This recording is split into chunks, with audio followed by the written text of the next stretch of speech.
The matter is going to start in 5 seconds. Start. Madam, I rise to support the bill which seeks to include certain tribal communities in the list of scheduled tribes.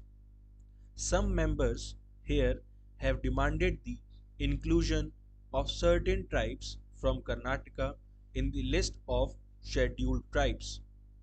My party and myself support that demand. The Honorable Minister has said in the Statement of Objects and Reasons that the state government of Jammu and Kashmir had been making demands for a long time for the inclusion of these four tribal communities as mentioned in the bill.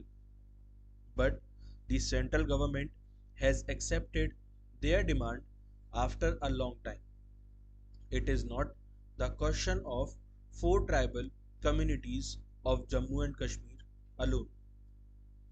We have many tribal communities in Maharashtra, Madhya Pradesh, and Odisha who have not yet found a place in the list of scheduled tribes even after 65 years of independence.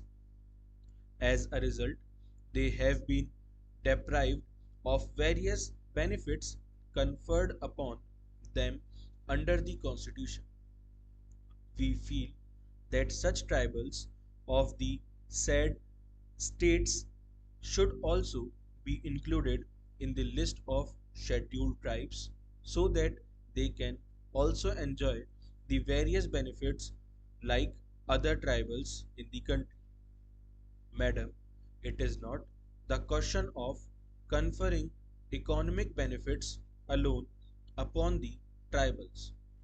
We shall have to see that their languages, education, and cultures are protected properly. We have noticed that the languages of many tribal communities living in our country have not been developed fully. Their cultures also have not been developed fully. Consequently, the cultures of such tribals are almost on the point of extinction. Naturally, the tribals have become very much concerned with the preservation of their culture.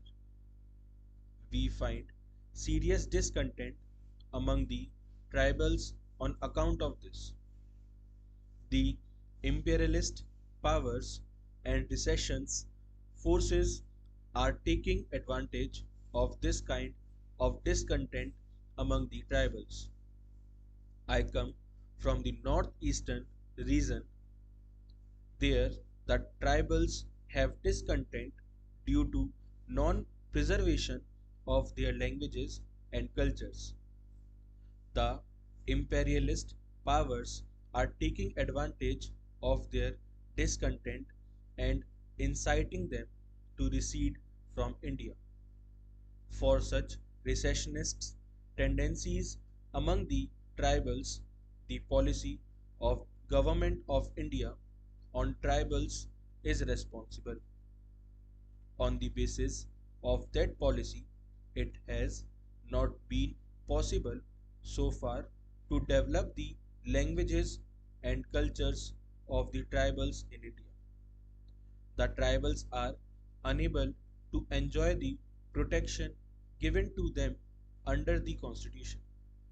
Therefore, tribals have started demanding autonomous councils there. My party feels that the tribals should be considered autonomous councils so that they can preserve their languages, cultures, and their ancient civilizations. My party further feels that such an autonomous through the tribals is not outside the framework of the Constitution of India, but the tribals have been deprived of their legitimate rights due to 65 years misrule of Congress government at the center. As a result, the imperialist power and recessionist forces are taking full advantage of the growing discontent among tribals in our country. In certain states, Naxalites are also taking advantage of such a discontent among the tribals. Our Home Minister had a meeting with the chief ministers of certain states the day before yesterday in order to find out ways and means to curb the activities of Naxalites. We do not think that the activities of Naxalites can be curbed through military force or police force. We can pacify the tribals only by conceding their legitimate demands. Tribals are justified in raising the discontent if they find that their communities are on the point of extinction. Madam, the tribal problem is very acute in Tripura. In this old tribal princely state, due to the influx of refugees from East Pakistan, the tribals are now 28% of the total population there.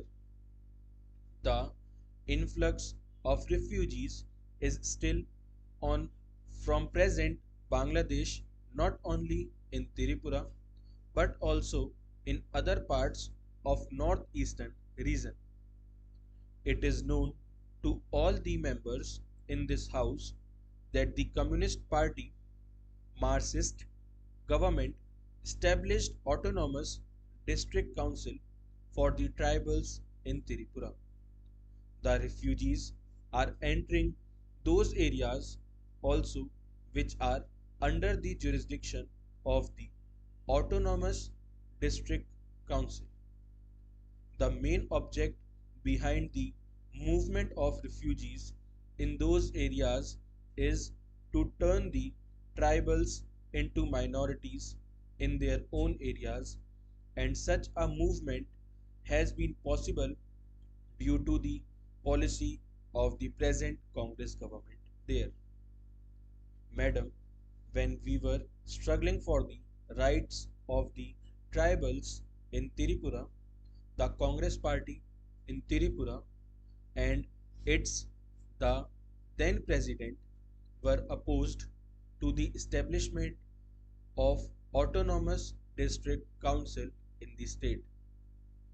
The said president of the Congress party wanted the non-tribals to send him to the Lok Sabha so that he can move an amendment to repeal the 6th and 7th schedules to the constitution.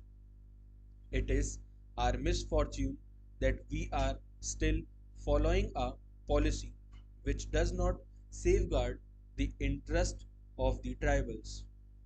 I demand that inner line permit should be introduced in Tripura.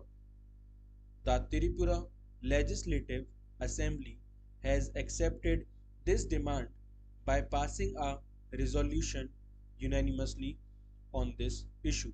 Full stop.